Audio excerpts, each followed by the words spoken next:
मैं मोहम्मद जावेद खंडेलवाल कॉलेज बरेली में शिक्षा विभाग में सहायक प्रवक्ता हूँ।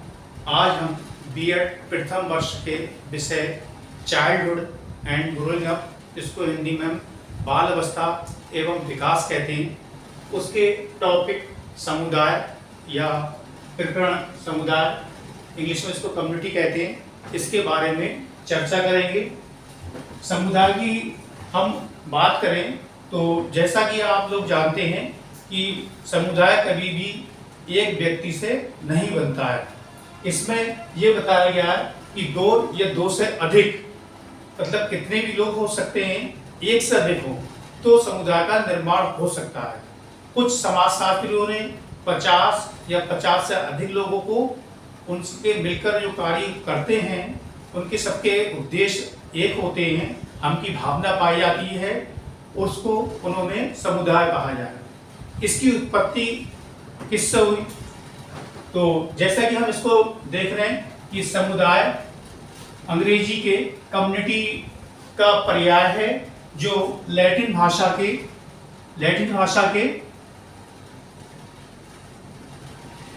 कम और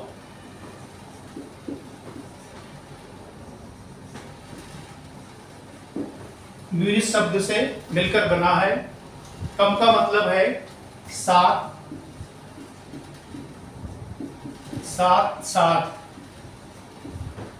इंग्लिश में इसको हम कहेंगे टू, टुगेदर, और इसको सेवा करना या इसमें सर्व। तो यहाँ पर हम देख रहे हैं इसका जो शाब्दिक अर्थ है वो लैटिन भाषा के कम और म्यूनिस से बना है। इसका अर्थ है साथ साथ मिलकर सेवा करना, मतलब किसी उद्देश्य की प्राप्ति के लिए कुछ व्यक्तियों द्वारा ऐसा समूह जो सभी का एम लगभग समान होता है, सभी के अंदर हम की भावना होती है और सब मिलकर काम करते हैं, उसको उन्होंने कम्युनिटी कहा है।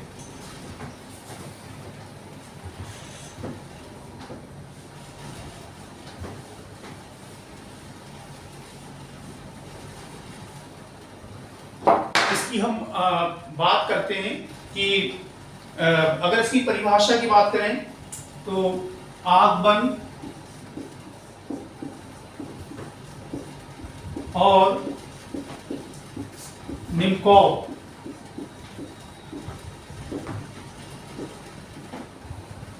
इसकी परिभाषा की हम बात करें आगमन और निम्कोव की, तो इन्होंने बताया किसी सीमित क्षेत्र के अंतर्गत सामाजिक संगठन के किसी सीमित क्षेत्र के अंतर्गत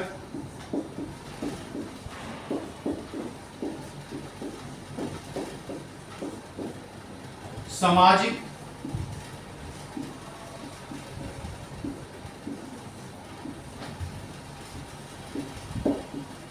संगठन या संपूर्ण संगठन को समुदाय कहते हैं, समुदाय कहते हैं। ये आपने और निम्कोव अच्छे समाजशास्त्री हुए, काफी इनका बड़ा योगदान है समाज में, समाज के बारे में, समुदाय के बारे में। इन्होंने अंतरराष्ट्रीय स्तर पर काफी बड़ी ख्याति प्राप्त की है। इन्होंने अपने शब्दों में परिभाषा उस वक्त दी थी कि किसी सीमित क्षेत्र के अंतर्गत सामाजिक संगठन को समुदाय कहते हैं। कुछ व्यक्तियों द्वारा एक ऐसा संगठन उस क्षेत्र में, जैसे हम एग्जाम्पल ले सकते हैं कि एक गांव है, उस मान लो गांव की आबादी ज्यादा नहीं, 500 हम मान लेते हैं कि 500 लोग उस गांव में रहते हैं। तो 500 लोगों ने क्या करा है, उस गांव में एक संगठन बना लिया। संगठन मतलब एक समुदाय बना लिया, एक कम्युनिटी बना ली है कि हमारे गांव की जो परेशानियां हैं, जो समस्याएं हैं, जो प्रॉब्लम है, हम सब मिलकर उस समस्याओं को, प्रॉब्लम को सॉल्व करेंगे। जैसा भी होगा हम कोशिश करेंगे अपने द्वारा या हम सरकार से इसकी मदद लेंगे। तो उसमें क्या करते हैं कि हमारे खुद के संगठन के कुछ नियम, कुछ रूल बने हुए होते हैं, उसमें भी हम एक काम करते हैं कि उसमें एक अध्यक्ष चुन लेते हैं, एक उपाध्यक्ष चुन लेते हैं, एक उसमें सचिव चुन लेते हैं और कुछ अन्य सदस्य चुन लेते हैं जो समय समय पर जो हमारे समुदाय में इस तरह की कोई परेशानियां आती हैं या हमें किसी चीज की जरूरत है तो हम आपस में उनका निपटारा करने की कोशिश करते हैं। यही इस समुदाय में बताया गया।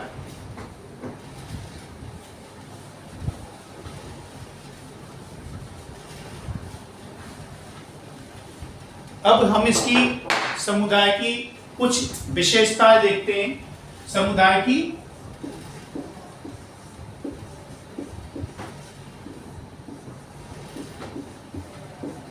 विशेषताएं।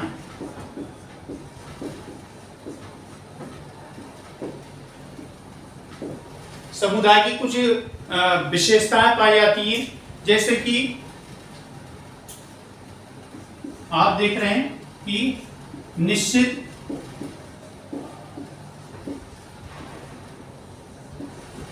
भूभाग। इसमें सबसे पहला है कि समुदाय कोई बनता है तो वो एक निश्चित भूभाग पर होता है। निश्चित भूभाग का मतलब है, जैसे मैंने भी एक गांव के से पहले एक एग्जाम्पल आपको दिया था, एक उदाहरण दिया था कि एक गांव है, मान लो उस गांव में जो व्यक्ति हैं, गांव की भी एक सीमा होगी कि कितनी उसकी सीमा है, मतलब उसकी गांव में, जैसे मैंने मतलब एग्जाम्पल दिया था आपको, 500 लोग हैं, 500 लोगों में हो सकता है वहां 50 मकान हो, 60 हो या 100 मकान हो, और उस गांव की एक सीमा रेखा होगी, उसके बराबर में कोई गांव होगा, कोई रोड हो सकती है, मतलब सड़क हो सकती है, या खेतीबाड़ी की जमीन हो सकती है, वहां पर दूसरा गांव शुरू हो सकता है या दूसरा राज्य शुरू हो सकता है, बहुत सारी चीजें। तो कह रहे हैं इसमें एक निश्चित भूभाग होता है। जैसे 500 लोग रह रहे हैं तो 500 लोगों का जो घर बना हुआ है उस गांव की एक सीमा होगी, तो यहाँ पर एक पहचान है उस गांव में, मतलब उसका एक निश्चित भूभाग होगा। फिर उसके बाद इसके अलावा, भूभाग के अलावा दूसरी इसमें विशेषता होती है कि व्यक्तियों का समूह। व्यक्तियों का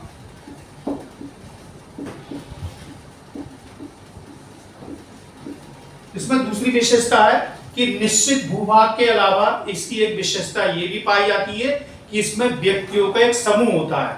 मैंने जैसे बताया था कि कुछ मतलब एक से अधिक व्यक्तियों को मिलकर एक समूह का या एक समुदाय का निर्माण होता है। अलग अलग समाजशास्त्रियों ने इसकी अलग अलग विशेषताएं बताई। जैसे मैंने बताया था कि कुछ ने बताया कि 50 से अधिक व्यक्तियों का आपस में मिलकर एक निश्चित उद्देश्य की प्राप्ति के लिए ऐसा संगठन जो सबकी समान मतलब उद्देश्य होते हैं, समान भावना होती है, सब कुछ वो मिलकर एक समुदाय का निर्माण करते हैं। तो यहाँ बताया कि इसकी विशेषता है कि व्यक्तियों का इसमें एक समूह बना हुआ होता है, मतलब इसमें पशु पक्षी शामिल नहीं है, व्यक्ति शामिल है, वो एक समूह बना हुआ होता है, इसकी विशेषता पाई जाती है। तीसरी है सामुदायिक भावना। सामुदायिक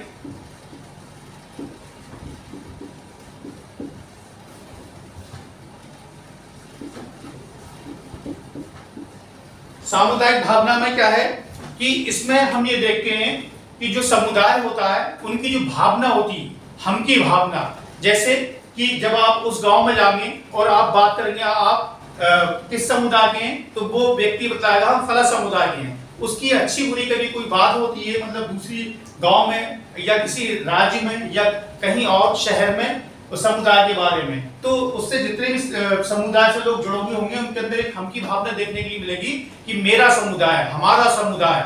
जैसे कि हम बच्चों को पढ़ाते हैं, एग्जाम्पल हम ले सकते हैं कि जो कक्षा है, क्लासेस में हम पढ़ाते हैं, और मान लो हम बीएड को जैसे पढ़ा रहे हैं, बीएड के हमने फर्स्ट ईयर के 3 सेक्शन बना दिए, ए बी सी। अब अगर ए क्लास के जो स्टूडेंट हैं, बी क्लास के स्टूडेंट अगर उनके क्लास में कुछ बोलते हैं, मतलब कुछ अगर थोड़ा सा कुछ गलत बोलने की कोशिश करते हैं, तो एक क्लास के या ए सेक्शन के या ए वर्ग के जो बच्चे होंगे उनको वहां बुरा लगता है और वो कहेंगे हमारे क्लास के बारे में ऐसा मत बोलो। वहां भी हम देखते हैं कि समुदाय का एक छोटा रूप, मतलब जो समूह होता है वो देखने के लिए मिलता है। इस समुदाय से कुछ छोटा होता है और उनके अंदर भी हम की भावना पाई जाती है। इसी तरीके से सामुदायिक भावना की, वो जिस गांव में रह रहे हैं 500 लोग हैं तो 500 में ये भावना पाई जाएगी कि हमारा समुदाय। कह रहे हैं इसकी विशेषता है कि हमेशा इसमें ये चीज हमें देखने के लिए मिलती है, इनमें हम की भावना पाई जाती है। इसके बाद है सर्वमान्य नियम। सर्वमान्य नियम सर्वमान्य नियम का मतलब क्या है कि जो समुदाय बनाया है, मतलब सभी व्यक्तियों ने मिलकर एक समुदाय का निर्माण करा है, इनके अपने कुछ नियम होते हैं। हर समुदाय के कुछ नियम होते हैं, कुछ तरीके होते हैं काम करने के। जो उनके नियम होते हैं, उन नियमों के अनुसार ही वो सारा काम करना होता है। अगर कोई व्यक्ति उन नियमों से भटकता है या मानता नहीं है तो उसे समुदाय से निष्कासित कर दिया जाता है या उसको समझाया बुझाया जाता है पहले कि आप ऐसा ना करें।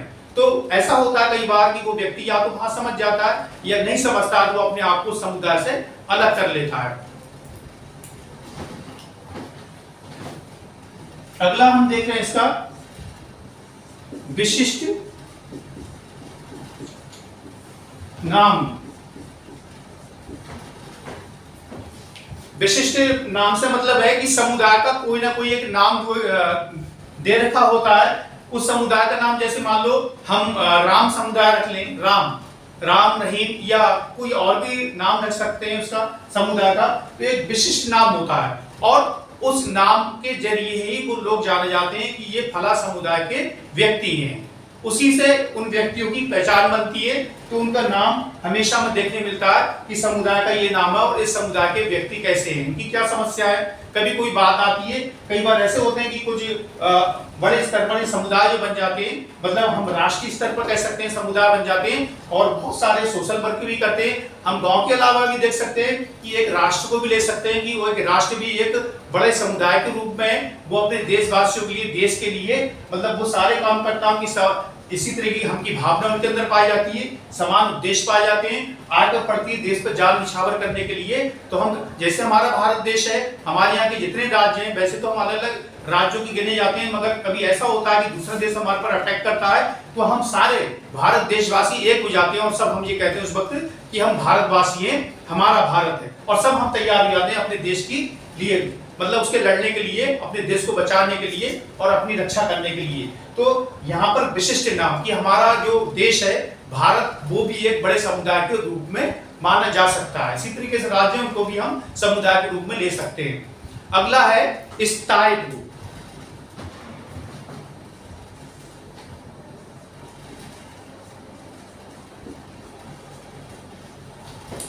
स्थायित्व यहाँ पर कि कोई ना कोई आपका जो समुदाय है, उस समुदाय में आपका वहां पर कितना बड़ा वर्चस्व है और उस समुदाय में आप कब तक रह सकते हो। भाई वो भी तो है जरूरी इसमें कि आप कब तक उसमें रह सकते हो। जब तक आपकी रैपिड बनोगी, तालमेल उनसे आपका बैठा हुआ है, तभी आपका स्थायित्व भी बना हुआ है और आपका तालमेल डगमगाने लगा, मैच नहीं खा रहा है, मतलब आपके जो समुदाय के सदस्य हैं, तो आपका स्थायित्व भी धीरे धीरे खुद खत्म हो जाता है। आप खत्म कर देते हो या आपके समुदाय वाले आपको हटा देते हैं। उसके बाद है समानता। अगला हमारी विशेषता है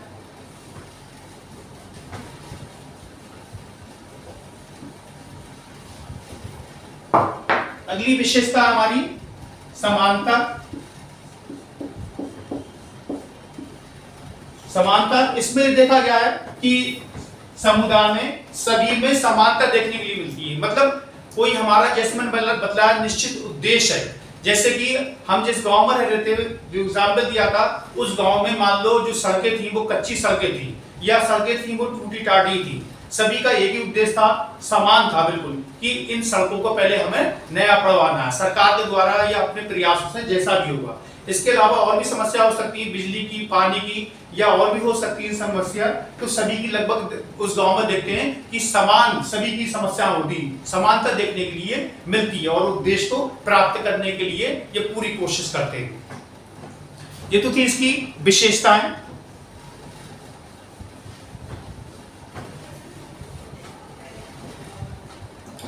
समुदाय की विशेषताओं के बाद हम समुदाय के प्रकार देखते हैं।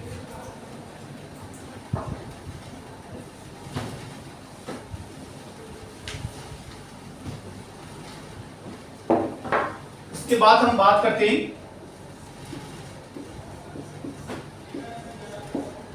समुदाय के प्रकार।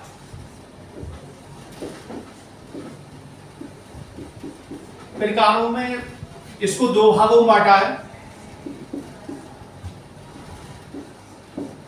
ग्रामीण समुदाय और दूसरा है इसका शहरी समुदाय। इसमें सबसे पहले हम बात करेंगे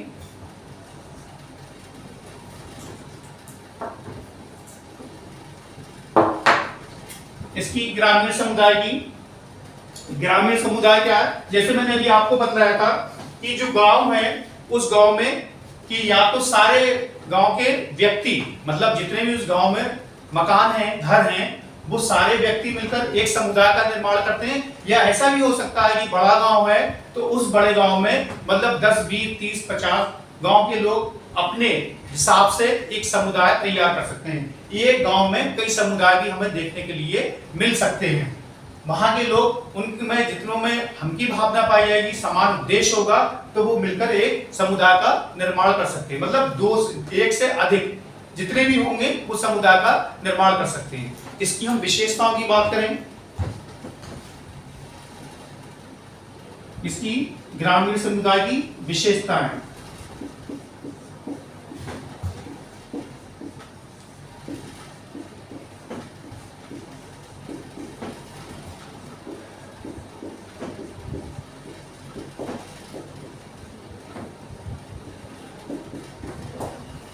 इसकी हम विशेषताओं की बात करें ग्रामीण समुदाय की, तो सबसे पहले हम देखते हैं जो ग्रामीण होते हैं उनमें मतलब कौन कौन सी विशेषताएं पाई जाती हैं। तो आपने देखा होगा जो भी गांव में लोग रहते हैं, सबसे पहले तो आपने देखा होगा उसमें जो विशेषता होती है उनकी ग्रामीणों की, वो कृषि व्यवसाय।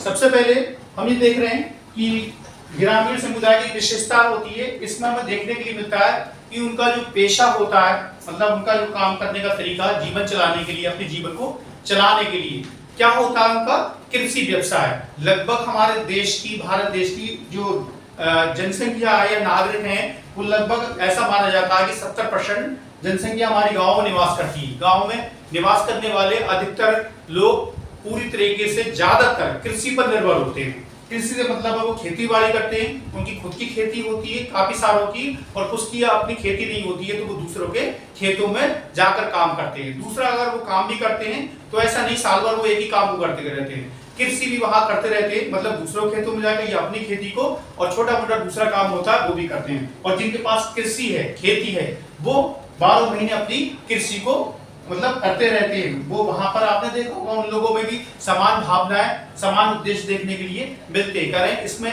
ये चीज हमें ये विशेषता मिलती है कि यहाँ पर कृषि व्यवसाय देखने के लिए मिलता है। दूसरा, प्राकृतिक निकटता। प्राकृतिक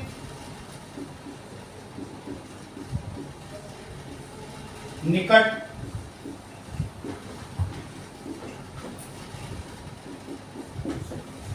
कह रहे हैं कि जो ग्रामीण समुदाय होता है उसकी दूसरी विशेषता ये होती है प्राकृतिक निकटता, क्योंकि जो किसान लोग होते हैं वो प्रकृति के काफी निकट होते हैं। मतलब वो पूरी तरीके से जैसे कृषि कर रहे हैं, हमारे भारत देश में ज्यादातर हम मानसून पर निर्भर होते हैं, कुदरत पर निर्भर होते हैं, नेचुरल पर निर्भर होते हैं कि हमारी जो यहाँ के देश की मानसून है, वर्षा है और बहुत सारी चीजें हमारी कृषि पर किस प्रकार प्रभाव डालती है। हमें जैसे बारिश की जरूरत है, मतलब हम जब कृषि करते हैं, जैसे कि हम इस बार की बात करें 2022 की बात करें, तो हमें उस हिसाब से बारिश नहीं मिल पा रही है किसानों को जैसे बारिश होनी चाहिए थी। इससे क्या हुआ है कि हमारी जो कृषि है उस पर हमें काफी सारा इस पे प्रभाव या फर्क देखने के लिए मिलेगा कि हमारी इस बार कृषि की समस्याएं वो बढ़ सकती हैं।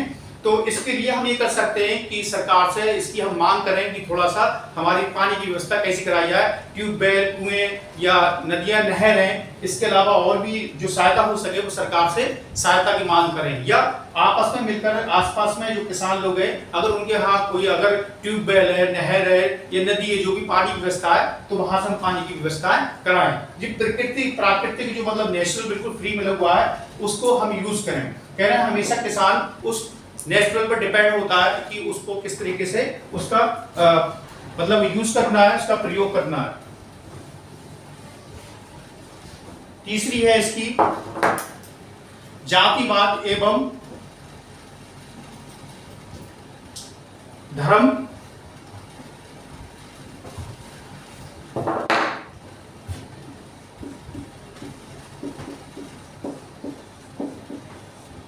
जातिवाद एवं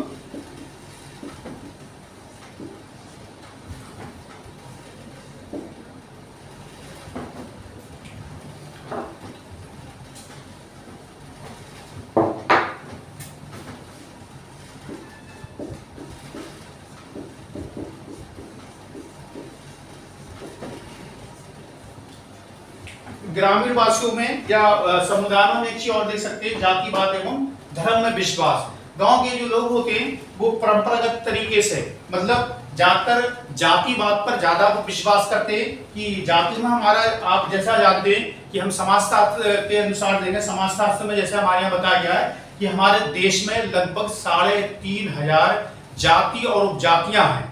तो हमारे देश के जो मतलब जो नागरिक हैं, खासकर गांव के, वो लोग इस पर बहुत विश्वास करते हैं गांव के लोग कि आप फला जाति से हो, आप फला जाति से हो, आप ऊंची जाति से हो, आप नीची जाति से हो और किस धर्म से हो, इस पर बहुत ज्यादा फोकस करते हैं और अपने धर्म और जाति के हिसाब से वो कार्य करते हैं। जैसे मैंने भी यहाँ पर बात करी थी कृषि की, कि जो कृषि वो उगा रहे हैं, कृषि मतलब जो खेती वाले जो कर रहे हैं उस पर भी उनका फोकस रहता है। और कई बार जैसे इस बार बारिश नहीं हो रही है, मतलब और प्रॉब्लम आ रही है, कोई समस्या आ रही है, अपनी जाति और धर्म के हिसाब से पूजा पाठ या जो उनका तरीका है करने का, वो पूरी कोशिश करेंगे कि जो मतलब ईश्वर में विश्वास करते हैं कि हमें इस समस्या से निजात दिलाई जाए। तो ये भी इसमें कहने एक विशेषता में देखने के लिए मिलती है कि यहाँ पर जातिवाद और धर्म में विश्वास करते हैं। सरल और सादा जीवन, भाई ग्रामीण लोगों का देखा होगा आपने, सरल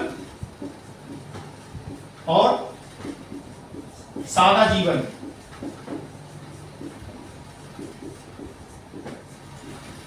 इसमें ग्रामीण वासी क्या करते हैं, समुदाय के लोग होते हैं, ग्रामीण समुदाय के, सरल और सादा जीवन। ये क्या होते हैं, जैसे आपने देखा होगा जो ग्रामीण लोग होते हैं, गांव के लोग होते हैं, वो हमेशा एकदम सरल और सादा जीवन जीते हैं, बिल्कुल सिंपल। उनके आप कपड़े देखो, हम शहर वासियों के हिसाब से या उनका जीने का जो तरीका है, स्टाइल है, बिल्कुल हमें अलग नजर आता है। आप देखोगे कभी आप गांव में जाओ कि गांव में आप देखोगे कि किसान लोग हैं वो अपने खेतों की मिड पर ही बैठ जाएंगे। अच्छा, कोई इस तरीके का वहां पर एक चौपाल टाइप के लोग होगी, वहां भी बैठ जाएंगे। उनके कपड़े पहनने का तरीका देखोगे बिल्कुल एकदम सिंपल होगा, धोती कुर्ता पहनेंगे या सादा बिल्कुल पैंट शर्ट पहने हुए होंगे, या और भी ऐसी स्त्री के देखोगे। स्त्रियां पुरुषों में उनमें भी देखा जाता है कि बहुत ज्यादा इस तरीके का जैसी चढ़क भड़क हमें शहरों में देखने के लिए मिलती है, नहीं होती है। इनके एक दूसरे को सहयोग और तौर तरीके भी बिल्कुल हमें शहरी वासियों से काफी कुल अलग नजर आते हैं, मतलब अपना सरल और सादा जीवन जीते हैं। इसके बाद इसमें आप देखोगे कि संयुक्त परिवार,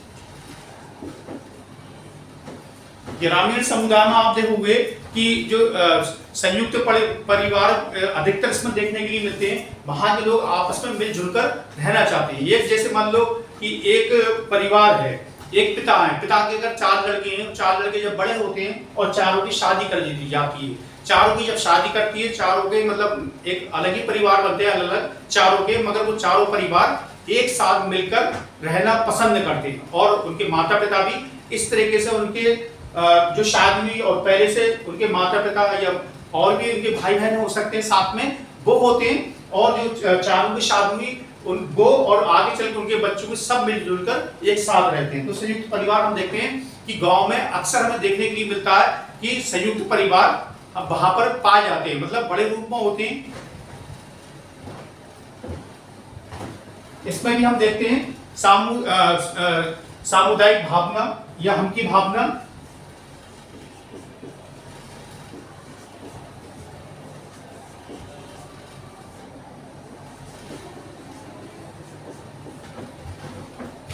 ग्रामीण लोगों का जो समुदाय होता है, सामुदायिक भावना, जैसे इससे पहले भी हमने बताया था कि इसमें हम की भावना पाई जाती है, सामुदायिक भावना, कि हमारा जो समुदाय है उसके प्रति हम किस तरीके से कर्तव्यनिष्ठ रहें। यहाँ ये देखने के लिए हमें मिलता है अधिकतर कि वो जो व्यक्ति होते हैं वो हमेशा अपने समुदाय के लिए कुछ भी करने के लिए तैयार होते हैं। उनके अंदर हम की भावना पाई जाती है, मेरा समुदाय या हमारा समुदाय, उसका अच्छा बुरा जो भी काम होता है वो हमेशा उसके लिए तैयार रहते हैं। इसके अलावा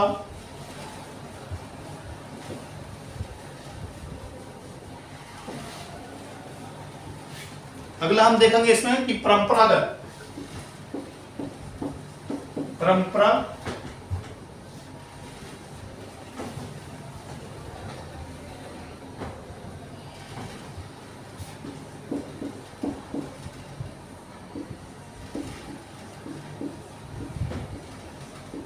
परंपरागत कार्यों में विश्वास। इसकी विशेषता ये भी पाई जाती है परंपरागत कार्यों में विश्वास कि उन समुदाय में या ग्रामीण वासियों में वहां पर देखते हैं परंपरागत कार्यों से मतलब है कि जैसे कि एक पिता जो काम कर रहा है तो उसका जो बेटा हुआ वो भी उसी काम को करता है, फिर उसका बेटा हुआ वो भी इसी काम को करना पसंद करता है। अधिकतर हम ऐसा देखते हैं कि ज्यादातर जो किसान लोग होते हैं, जो कृषि करते हैं, ग्रामीण वासी होते हैं, उनका जो समुदाय होता है वो अपने पहले से चले आ रहे कार्यों को करना ज्यादा पसंद करते हैं। तो यहाँ पर दिखाया गया है कि वो लोग मतलब परंपरागत कार्यों में ज्यादा विश्वास करते हैं। यहाँ पर एक चीज और देखी हुई अगली, यहाँ पर भाग्यवादिता।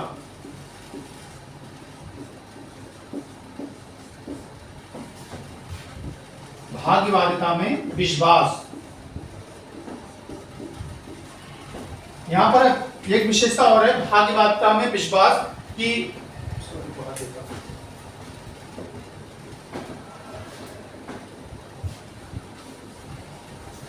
भाग्यवादिता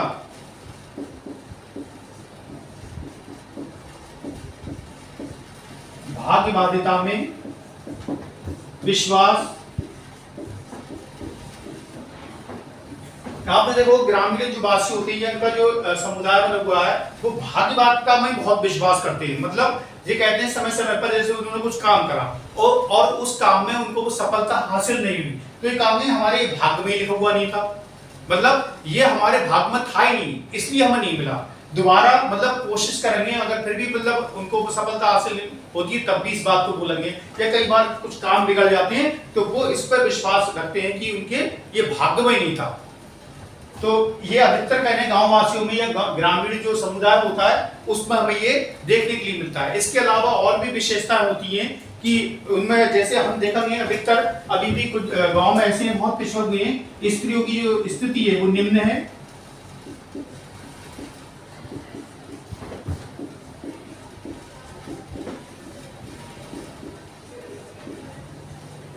अभी बहुत सारे ग्रामीण वासियों में हम देखेंगे कुछ गांव अभी बहुत पिछड़ हुए हैं, स्त्रियों की जो स्थिति वो निम्न है। मतलब वहां पर उनको अगर शिक्षा की एजुकेशन देने की बात अभी भी अगर करी जाती है तो अधिकतर या तो वो बहुत कम पढ़ी लिखी होती हैं या बिल्कुल पढ़ी लिखी नहीं होती हैं। स्त्रियों को मतलब वहां पर बेटियों को लड़कियों को पढ़ाने के लिए घर वाले जल्दी राजी नहीं होते हैं और बेटों को कुछ हद तक पढ़ा देना, और कुछ ऐसे भी हैं अभी जो बेटों को पढ़ाना भी कम पसंद करते हैं। कहते हैं कि आगे चले जाते हैं तो हमारी खेती बाड़ी है जो आय का साधन है वो कैसे प्राप्त हो पाएगा। खासकर यहाँ स्त्रियों को और भी बहुत सारे काम होते हैं जो पुरुषों के मुकाबले करने से इनको रोका जाता है। तो इनकी स्थिति कह रहे हैं हम देखते हैं लगातार निम्न वर्ग की होती है। जो जितनी आजादी लड़कों को दी जाती है उतनी लड़कियों को नहीं दी जाती है।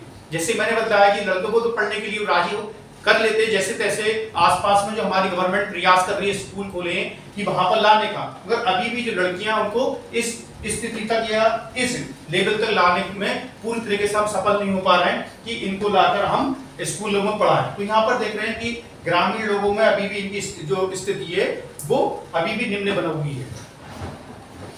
ये इसकी ग्रामीण समुदाय की विशेषताएं थी, इसके अलावा भी और विशेषताएं हो सकती हैं। अब हम देखेंगे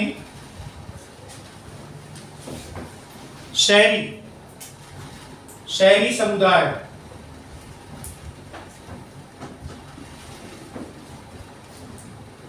इसका जो दूसरा भाग था हमारा बी पार्ट प्रकार शहरी समुदाय।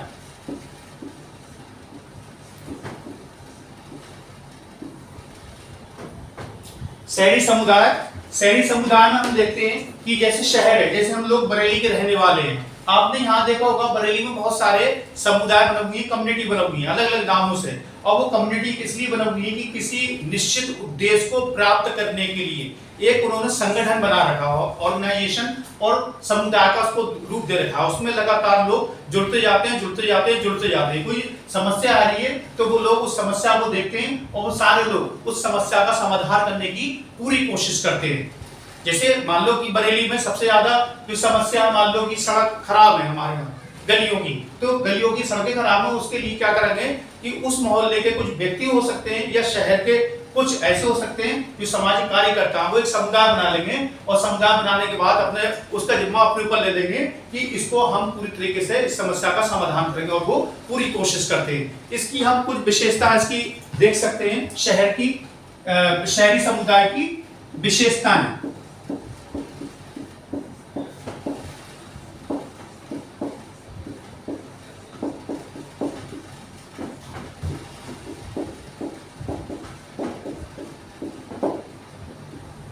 इसमें विशेषताओं में सबसे पहले आप देखोगे इसमें जो इसकी विशेषता होती है वो जनसंख्या का अधिक घनत्व, जनसंख्या का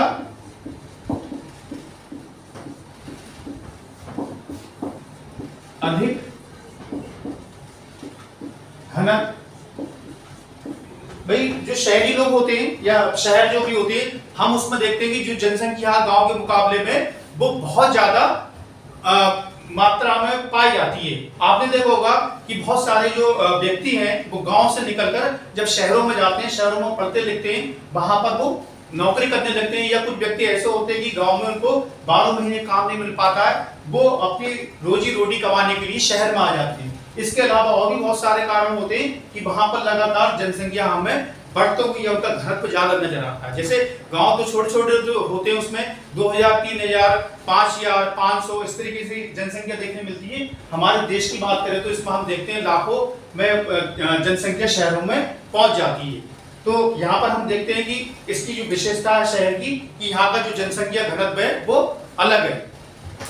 विभिन्न संस्कृति का केंद्र, इसकी सेकंड जो विशेषता है वो विभिन्न संस्कृति का केंद्र।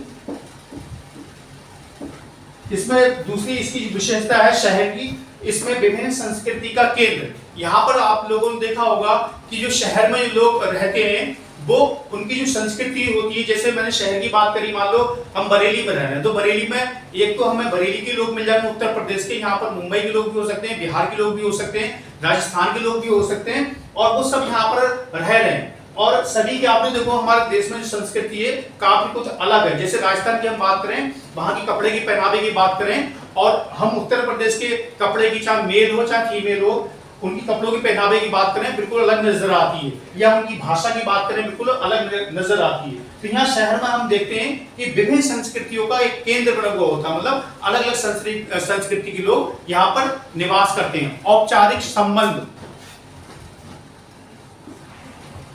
औपचारिक, अगला आप देखेंगे औपचारिक,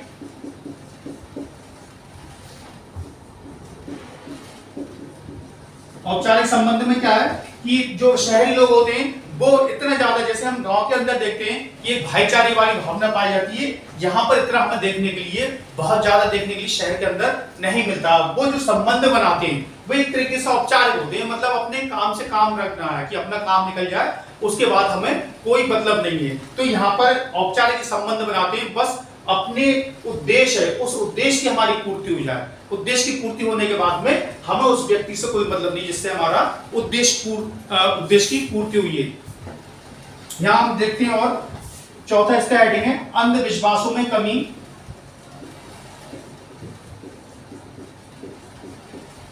अंधविश्वासों में कमी, अंधविश्वासों में कमी। जैसे आपने ग्रामीण उसमें देखा था कि ग्रामीण जो लोग होते हैं, बतलाया था कि भाग्यवाता, जातिवाद या और चीजों पर ज्यादा विश्वास करते हैं। यहाँ पर अंधविश्वास में कमी, जब व्यक्ति शहर के अंदर रहने लगता है वो सभी तरीके के माहौल में ढला हुआ होता है, सभी तरीके की संस्कृति में ढल जाता है, तो धीरे धीरे उसके अंदर बहुत सारे अंधविश्वास ऐसे होते हैं वो खत्म होते जाते हैं। मतलब उनकी जो पहले जो गांव में जो सोच थी और अब जो सोच है वो उनकी सोच बदलती है। अब वो उनको ये बताया जाता है कि आप ज्यादा से ज्यादा इसको मेहनत करें, ज्यादा से ज्यादा ट्राई करें, कोशिश करें तो आप इस काम में सफल हो सकते हैं। और आप उस पर भरोसा ना करें ज्यादा से, मतलब कि अपने भाग्य ऊपर कि मेरा भाग्य ऐसा है और भाग्य की बदौलत ही मैं ऐसा ना कर पाया। तो यहाँ देख रहे हैं हम कि ग्रामीणों के मुकाबले यहाँ पर ये चीज कम देखने के लिए हमें मिलती है।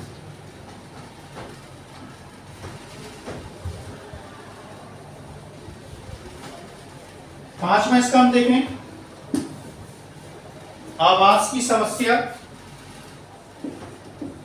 आवास की समस्या। आवास की समस्या इसमें क्या है कि ग्रामीण लोगों ग्रामीण में तो आपने या गांव में देखा होगा कि बड़े बड़े मकान होते हैं और भी बहुत सारा वहाँ फील्ड होता है, मतलब बड़े बड़े मकान होते हैं, बड़े बड़े खेत होते हैं, वो अपने जो किसान लोग होते हैं अपने मकानों को बड़ा बड़ा बना लेते हैं और रहने की कोई परेशानी नहीं होती है। मगर शहरों में अक्सर आपने देखा होगा कि छोटे छोटे मकानों में, एक एक मकान में कितने सारे मकान, कितनी सारी फैमिली यहाँ पर रहती है, क्योंकि उसकी वजह है कि लोगों का अधिक यहाँ पर बढ़ना, उनका घनत्व अधिक, मतलब जनसंख्या ज्यादा बढ़ती जा रही है। दूसरी जगह शहरों से, गांव से आकर शहरों में बस रहे हैं, कस्बों से जनसंख्या बढ़ रही है, तो उसकी जो जमीन है, उसकी मकान की जो कीमत है वो बढ़ती है। तो महंगे मकान या महंगी जमीन होने के कारण वो उसको खरीद नहीं पाते हैं, इसलिए यहाँ पर समस्या होती है, रहने की समस्या, मकान छोटे हो जाते हैं कीमत ज्यादा होने की वजह से, और भी बहुत सारी यहाँ पर प्रॉब्लम होती है। वर्ग जातिवाद। वर्ग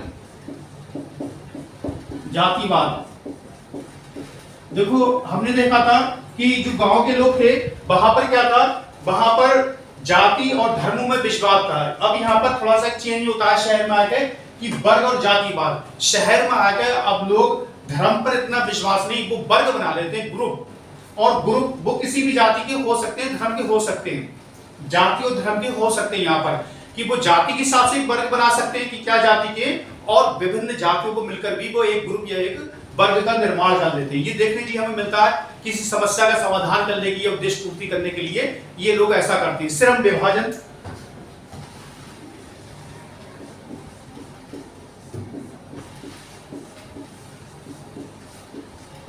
श्रम विभाजन यहाँ पर देखा गया है कि जो व्यक्ति काम करने वाले हैं, जैसे गांव में तो अधिकतर कृषि करते थे, यहाँ श्रम का बंटवारा हो जाता है। कोई अच्छा, मतलब जैसे कोई अगर कारपेंटर मान लो तो उससे कारपेंटरी का काम कराया जाए। कोई अगर इसके अलावा, मतलब आज बहुत सारी टेक्नोलॉजी आपने देखो, जैसे कंप्यूटर का अच्छा ज्ञान रखने वाला, उसको अच्छी नॉलेज है, तो उसे कंप्यूटर का काम करने के लिए दिया जाएगा। इसी तरीके से कोई अगर लेबर है, मतलब अगर कोई वैसी लेबर वर्क करने वाला, मकान बनाने वाला है या ईंटें ढोने वाला है, तो उसको उसी हिसाब से काम दिया जाएगा। मतलब जैसे उसके अंदर योग्यता, उसी के हिसाब से उस श्रम का विभाजन कर दिया जाता है। अगली विशेषता है एकाकी परिवार।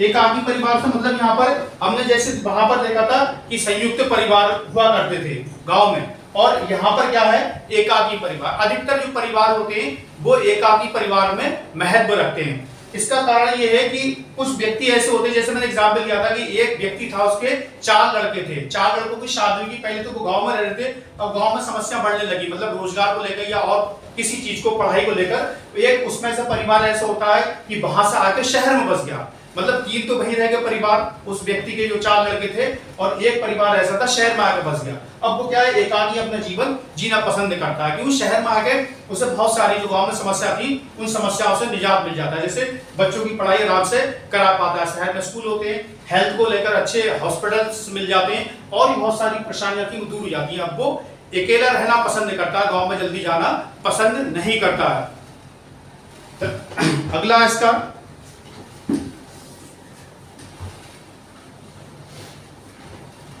धार्मिक लगाव में कमी। धार्मिक लगाव में कमी।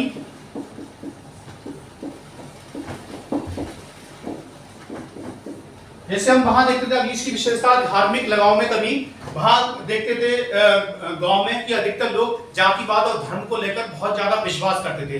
अब यहाँ क्या, शहर में आप देख लो कि धीरे धीरे जब से तकनीकी मतलब जैसी बढ़ी है, धार्मिक लगाव में कमी आने लगी। क्योंकि उसके पीछे एक कारण है कि आज के टाइम पर जो हमारे जो तकनीकी मिली, खासकर मोबाइल की बात करें, मोबाइल में बहुत सारी चीजें ऐसी हैं जो हमें इन सारी चीजों से दूर कर रही हैं। क्योंकि जो बच्चे हैं, बड़े बूढ़े हैं, आज मोबाइल ज्यादा चलाना पसंद करते हैं। मोबाइल में बहुत सारी जो चीजें हैं, मतलब उसमें बहुत सारे एंटरटेन करने के तरीके और मतलब अपने आप को बिजी रखने के तरीके। अच्छा, फेस्टिवल कैसे मनाए जाते हैं, इसमें सारी चीजें होती है, वो कहते हैं कि सारी चीज इसमें देख लेंगे। अब जब कभी कोई फेस्टिवल आता है, कोई त्योहार आता है, तो हमारे बच्चे, हम लोग खुद उससे पीछे हटने लगते हैं। जबकि गांव में जब हुआ करते थे उसको जोरों शोरों से उसको हम बनाते थे, क्योंकि वो हमारी एक परंपरा चली आ रही थी, उस परंपरा को हम निभाते थे। अब वो धीरे धीरे परंपरा खत्म होती जा रही है। सामाजिक गतिशीलता, अगला इसका सामाजिक गतिशीलता।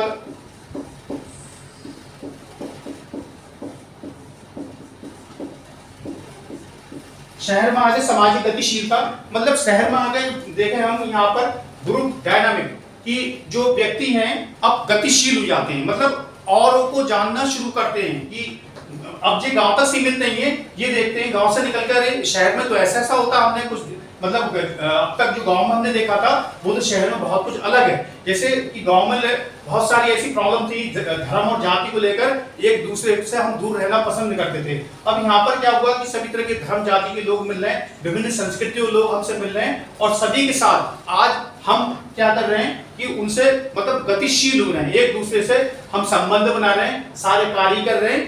अब पहले के मुकाबले व्यक्ति के अंदर वो गति आ चुकी है जो पहले नहीं थी। वो अब समझ चुका है कि समाज में समाजीकरण किस प्रकार हो सकता है, या उसकी जो परेशानियां समस्याएं कैसे दूर हो सकती, वो अपने धर्म जाति के हिसाब से नहीं हो सकती। अगला है इसका लास्ट, राजनीतिक लगाव।